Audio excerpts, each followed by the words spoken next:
नमस्कार। भारतीय वीरांगनाओं की कहानी रानी की ज़ुबानी में आप सभी का बहुत बहुत स्वागत है।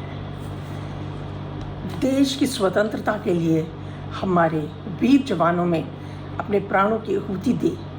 जहाँ भाई जीवन का बलिदान दे रहे हों तो बहनें कैसे पीछे रह सकती हैं। बहनों ने भी बलि के इस मार्ग को पकड़कर अपने भाइयों का अनुगमन किया। जिन बहनों ने इस श्रेष्ठ मार्ग पर चलकर अपना कदम बढ़ाया उसमें उज्ज्वला मजुमदार भी एक थी। आज की हमारी इस श्रृंखला में हमारा विषय है उज्ज्वला मजुमदार, जिसने स्वाधीनता के लिए अपार कष्ट सहन किए। इनका जन्म 1914 में 21 नवंबर को ढाका में हुआ, जो अब बांग्लादेश है। इनके पिता का नाम सुरेंद्र चंद मजुमदार था, जो बंगाली क्रांतिकारी थे और क्रांतिकारियों से जुड़े हुए थे। बचपन से ही नित्य अपने पिता के से देश के लिए किए जा रहे कार्यों के संबंध में उज्ज्वला सुनती थी, और पिता कितने कष्टों से गुजरना पड़ता है वो उस चीज़ को महसूस करती थी। अपने देश के लिए अंग्रेज़ों को इस देश से निकालने के लिए वो जो उसके पिता प्रयास कर रहे थे, वो ही अग्नि उसके अंदर भी ज्वलित हुई। पुलिस को चकमा देकर प्रकार शास्त्रों की आपूर्ति होती, ये सब चीज़ें उन्होंने बाल्यकाल में ही अपने पिता से सीख ली थी। बचपन से ही क्रांतिकारी विचार रखने वाली उज्ज्वला मजुमदार 14 साल की उम्र में उन्होंने अपने पिता के साथ मिलकर उनकी सहायता करनी शुरू कर दी।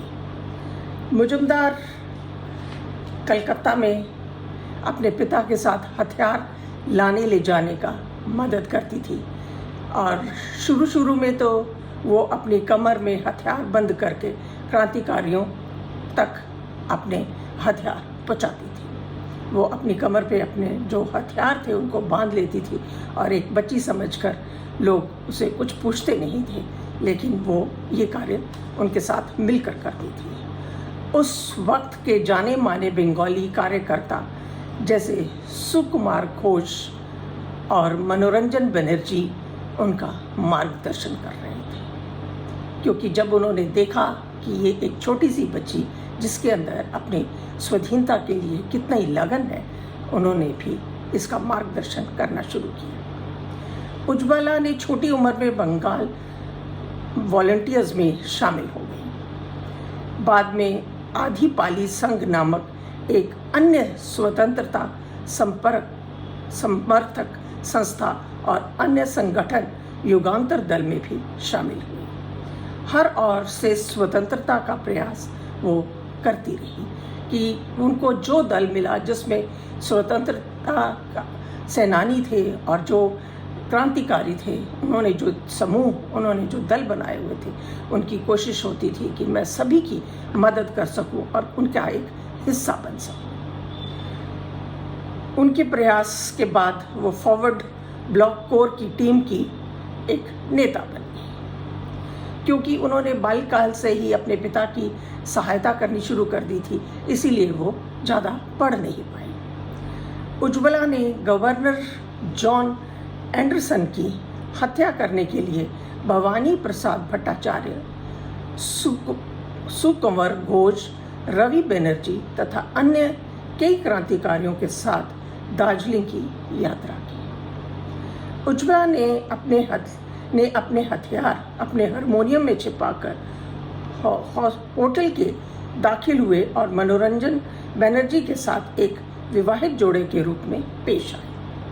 6 मई 1934 को भवानी प्रसाद भट्टाचार्य के साथ देकर दार्जिलिंग के लेबांग रेस कोर्स में गवर्नर जॉन एंडरसन की गोली मारने में सफल हुई, परंतु उनको कोई जॉन एंडरसन को कोई चोट नहीं लगी, लेकिन पुलिस ने उन्हें गिरफ्तार कर लिया। उनको एक मामूली सी चोट थी जिसकी वजह से वो उनका ज़्यादा कुछ उनको नुकसान नहीं हुआ, लेकिन जो क्रांतिकारी वहाँ पर पहुँचे थे बड़ी मुश्किल से, उन्हें गिरफ्तार कर लिया।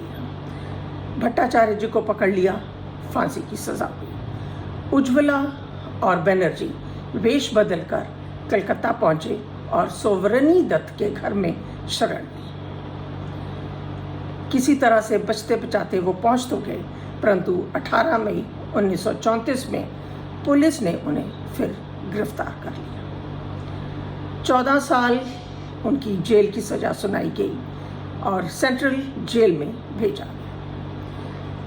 क्योंकि ये काफ़ी लंबी जेल थी तो गांधी जी ने अपील की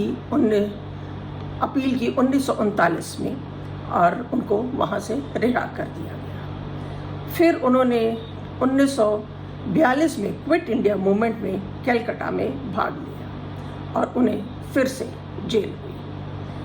1945 में वे प्रेसिडेंसी करेक्शन होम से रिहा हुई। जब हमारा देश स्वतंत्र हुआ तो जितने भी स्वतंत्रता सेनानी थे उन्हें रिहा किया गया और उस वक्त ये प्रेसिडेंसी करेक्शन होम में थी जहाँ से वो रिहा हुई। उज्ज्वला ने जेल में भी अपना समय व्यर्थ नहीं किया, क्योंकि उनको पहले बचपन में पढ़ने का मौका नहीं मिला था, तो वो धीरे धीरे करके उन्होंने वो जो जेल का समय था उसको उन्होंने व्यर्थ न गंवाते हुए वहाँ बैठकर अपनी पढ़ाई की और उन्होंने BA पास की। फिर एक सामाजिक सुधारक के कार्यों में भाग लेती रही और एक सामाजिक सुधारक के रूप में सबके समक्ष आई। उन्होंने इस दौरान नोआवली दंगों से प्रभावित इलाकों में गई और वहाँ पर कार्यकर्ता के रूप में वहाँ काम किया और उनको राहत का काम उनके लिए किया और उनको वहाँ पर बहुत सहूलतें देते हुए उनको जितना हो सकता था उनके लिए कार्य करती रही। उज्ज्वला ने 12/7 में पाली निकेतन संस्था खोली। स्वतंत्र भारत में उन्होंने फिर एक समाज सुधारक के रूप में जब काम किया तो उन्होंने एक पाली निकेतन संस्था खोली जिसमें वंचित वर्गों के विकास के लिए कार्य किया जाता था। कई गांव में जाकर वे एक समाज सुधारक के काम के रूप में भी करते रहे। 1947 में जब वे जेल से रिहा हुई तो उन्होंने एकशिता रॉय, जो एक क्रांतिकारी और साहित्यकार थे, से शादी करी। शादी के बाद उन्होंने अपना घर बसा लिया और राजनीति से अब संन्यास लिया। वो समाज सुधारक तो रही लेकिन राजनीति में वो आई नहीं। 78 वर्ष की उम्र में 25 अप्रैल 1992 में उनका निधन हुआ।